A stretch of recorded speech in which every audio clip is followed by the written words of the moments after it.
Bonjour et bienvenue sur la page astuces de maman. C'est vrai, ça faisait longtemps que j'avais pas fait de recette et là aujourd'hui, une petite recette mythique, quelque chose que tout le monde connaît, en tout cas que la majorité des Français adorent et qu'on consomme beaucoup l'été.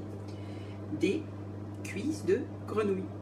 Alors, simplement, j'en ai pas trouvé des fraîches à la poissonnerie, donc j'en ai acheté des congelées. Alors, petites astuces simples. La première, on les décongèle lentement au frigidaire. Une décongélation rapide entraîne une élasticité du produit et du coup, c'est immangeable. Donc, entre deux torchons, on les met au frigo et on les laisse décongeler tout doucement. Et là, vous voyez, il n'y a plus d'eau, il n'y a plus rien. Une fois que c'est bien décongelé, le petit secret, on fait 2 cuissons aux cuisses de grenouille. La première, on met dans une poêle avec un beurre à feu doux et on les farine et on les fait revenir. Ensuite, on les laisse reposer et ensuite, on fera la deuxième cuisson avec l'ail et le persil. A tout de suite.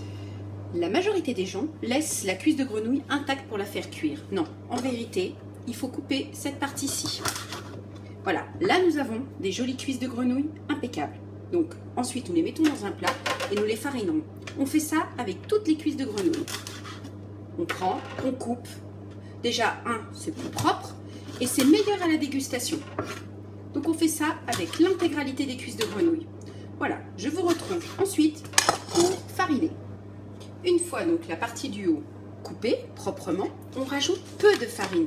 Alors l'idéal, c'est ce qu'on appelle la farine de Gaude. C'est vraiment typiquement quelque chose de Bressan. Ça apporte un petit côté doré et onctueux. J'en ai pas trouvé. Donc je vais me servir de la farine type 45. Je vais en mettre un tout petit peu. Je veux pas qu'il y en ait trop. Et ensuite dans un plat, voilà, c'est ça en fait. On ne trempe pas voilà, c'est pas ça. Donc vraiment dans un plat, vous voyez, regardez cette belle, c'est beau, uniformément. Donc si vous avez un grand plat, c'est ça le plus pratique. Le but, c'est qu'elles soient farinées toutes de la même façon. Et ça enlève l'excès de farine, simplement. Ensuite, moi, ce que je fais, c'est que je sale. Et je prends. Chacun sa façon, il y en a qui le font à la fin. Moi, je le fais pendant et je le fais après. Voilà. Et je fais un petit mélange, d'accord. Voilà, là on a une jolie cuisse de grenouille, magnifique. Je fais fondre mon beurre et je fais cuire. Donc on procède à une première cuisson, dessus, dessous, à peu près 3 minutes d'un côté, 3 minutes de l'autre. Une fois que ça c'est fait, on les laisse de côté, on les laisse reposer et ensuite on procédera à une deuxième cuisson. On change le beurre. Une fois la première cuisson faite, hop, je l'étale sur du sopalin pour enlever la matière grasse. Et je procéderai donc à une deuxième cuisson pour les gratiner avec le persil et l'ail. Avoir donc coupé l'ail, donc vous cassez pas la tête, hein. Et regardez ce petit outil bien utile, non?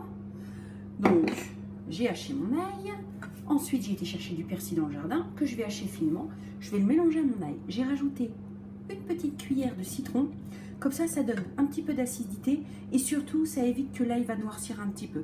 Je fais une petite tambouille et ça je le mettrai sur mes cuisses de grenouille à fin de cuisson pour éviter que l'ail, vous savez, devienne croustillant, calciné, ce que j'aime pas du tout. Donc là nous avons affaire à la deuxième cuisson. En fin de cuisson, on rajoutera l'ail et le persil, un peu citronné, juste sur le dessus. On ajoute l'ail et le persil et c'est cuit. On coupe la cuisson et voilà, on a des bonnes cuisses de grenouille. Bon appétit!